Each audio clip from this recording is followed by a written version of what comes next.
અયોધ્યામાં રામ લલ્લાના પ્રાણ પ્રતિષ્ઠા મહોત્સવને લઈ અમદાવાદીઓમાં પણ ભારે ઉત્સાહ છે। ત્યારે શહેરના મંદિર અને સોસાયટી સાથે હવે શહેરની ક્લબો પણ રામમય બની છે। જી હા, રામ પ્રતિષ્ઠાને લઈ કર્ણાવતી ક્લબમાં વિવિધ કાર્યક્રમો યોજવામાં આવી રહ્યા છે, જેમાં ઠેર ઠેર રામ ભગવાનના ધ્વજ, શ્રીરામ સીતાની રંગોળી, કટઆઉટ અને હનુમાનજીના ચિત્રો લગાવાયા છે। 22 જાન્યુઆરી અયોધ્યામાં રામ મંદિર પ્રાણ પ્રતિષ્ઠા મહોત્સવ આયોજિત થવાનો છે અને એમાં તમામ લોકો પોતપોતાની રીતના જોડાઈ રહ્યા છે। ત્યારે અમદાવાદની ક્લબો પણ આની અંદર જોડાઈ રહી છે। આપ જોઈ રહ્યા છો કે કેવી રીતની તમામ તૈયારીઓ ક્લબની અંદર ચાલતી આપને જોવા મળી રહી છે।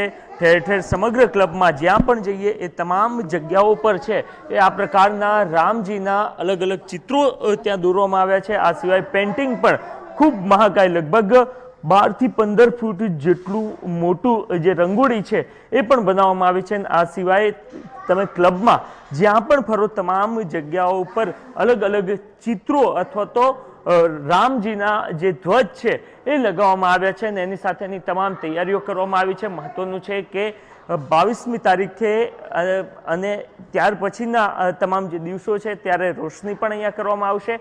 આ સિવાય રામધૂન, આ સિવાય અનેક જે પાઠ છે એ પણ કરવામાં આવનાર છે અને આપ જોઈ રહ્યા છો કે કયા પ્રકારની તૈયારી કરવામાં આવી છે। મેનેજર શ્રી આપણી સાથે છે, એમની સાથે વાતચીત કરીએ, શું કંઈ કહી રહ્યા છે। સરજી, કયા પ્રકારનું આયોજન અને આટલું ભવ્ય આયોજન મતલબ કઈ રીતનું થશે?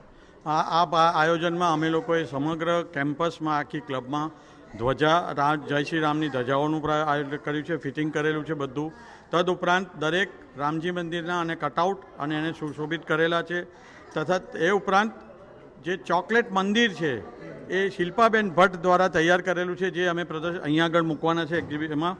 તથા જુદા જુદા પેઇન્ટિંગો જે એને પ્રસંગને અનુરૂપ જ છે તે પેઇન્ટિંગો ઇઝલ પર લગાવવાના છે, એનું પ્રદર્શન થવાનું છે।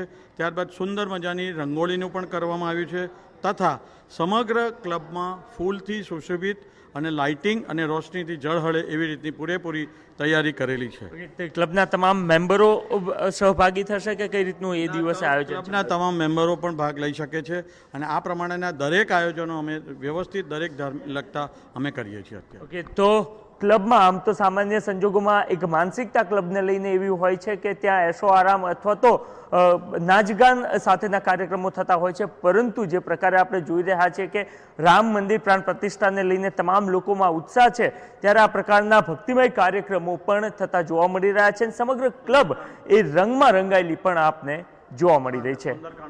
તૌસિફ મલિક સાથે નરેન્દ્ર રાઠોડ, TV9